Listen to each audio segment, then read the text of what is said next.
Hi, I'm Aaron Greco. Welcome to Oceana Longboards. We're going to build a longboard today. We'll be taking this today, slathering, well, whatever glue we have left in this container between all these layers, and then shoving it in a bag with this form. Yeah, and actually, I do need to make a couple of adjustments to this. Why did you start longboarding? It started like everyone else. The kid's mountain bike you ride around campus gets stolen. So previously, the campus police had attempted to cut it off a light pole, so I just stopped blocking it. You might ask, who would steal a kid's bike? Well, kids, apparently. They were running a whole little scheme over a weekend with spray paint and squads and everything. I wanted something that I could take with me to class, so I didn't have to spend time locking it up. That's when I bought a $60 drop-through off of Amazon. You get what you pay for. The first longboard I got was a drop-through, where the trucks are mounted topside and dropped through the deck. I began experimenting with different truck positions. I bought a pair of caliber 2s and some 90mm wheels to make taking the bricks on campus easier, and to eventually motorize it. Then COVID hit and we were sent home. I had an accident near a man-made lake, and it's kind of funny looking back. The grip tip had a fish pattern, and now we call it the lake board. After that, I wanted another longboard, but Amazon was either out of stock or too expensive. So I thought to myself, why not build one? It can't be that difficult. Without the proper tools, it is. So who are you? What do you do? Why do you do it? Well, my name is AJ. I am the co-founder of Oceana Longboards, and I love building longboards. Okay. Oceana is a small company that it's more for like a hobby. I felt like one day I felt very bored in my room. I was like, you know what, I want to start a business. And COVID hit, and things are out of stock. So like, you know what, how much would it cost to make my own longboard? That's how it started. Why did you start longboarding? Here I am in 2019, right, so when I started. I was at my desk job. I still am at that place though. But I said to myself, when I get off of work, I didn't want to just go home, eat, and play games. So I didn't want to try something new. And I was going through a list of whatever I can do in my mind, but I think, you know what, why don't I try skating? It was like on college campus, and my college campus, there's a bunch of bricks on it, so I didn't want a skateboard because I thought, oh, those wheels are too small.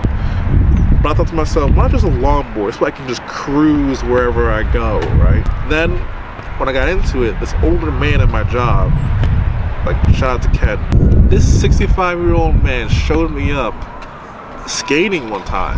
But I'm like, if a 65-year-old man can do it, then why not? How come I can't do it? I'm just gonna do it. Yeah, like, skating's all about pushing yourself to new heights, new limits, some bruises. So I took it as inspiration. I'm going to push myself to go do it. Why did you and Aaron start Oceana Longboards together?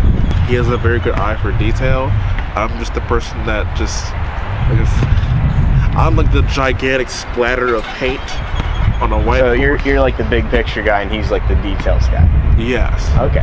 Aaron knows I'm a bit of a handful when it comes to ideas. I will throw him like 1,000 ideas, but he'll pick out the right ones that'll like help bring it together. Are there any other questions that you would like to answer that I didn't ask? Or is there anything that you would like to tell me about the company? Anything I missed? One thing to know about this is that Oceana Longboards is really, it's a hobby company. We're not completely official. We don't have a website. We don't have a brand logo or anything like that. We just call ourselves that just to get people an idea of what we do.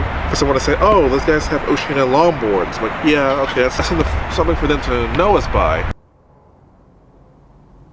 Why did you put underglow in your longboard? I was on a robotics team in high school, and we put underglow in the robot. I don't remember exactly when the idea came to me, but around the same time I got into longboarding, I'd also gotten into Arduino microcontrollers and LED lights. So naturally, I wanted to put 2 individually controllable LED strips underneath my board. I didn't have the tools to modify my longboard, and I didn't want to because I liked the graphics on it. So I designed a system that worked on Velcro strips and Altoids tins. It worked great until I put the board on the ground in 40-degree weather. But vibration and cold caused the adhesive to fail. I needed a better solution. I had previous experience with 3D printing from my robotics team in high school, so the summer of 2020, I gifted myself a 3D printer with the government stimulus check. I laid out some design requirements, and I began learning CAD in Fusion 360. I started making iterations on a design to hold the batteries and microcontroller all in one, which was also held on by the longboard truck, so as to meet the design requirement of no modifications to the board. This also allowed me to move it between boards as long as the trucks were the right distance apart. I also added an orientation sensor so that when you turn, the board's color would change. So what are your future plans as the company? The plans of this company right now is to really define our target market as well as the boards that we're trying to make. Here in Virginia Beach, we have the boardwalk and a lot of beaches, so a good cruiser style would be nice. And also on Instagram, recently you start hearing about longboard dancing. You get a lot of like longer decks like this to do a little bit of board walking, have some fun and everything. Hopefully by later on this year, we can start making more boards. Something to appeal to that growing market that's very popular now.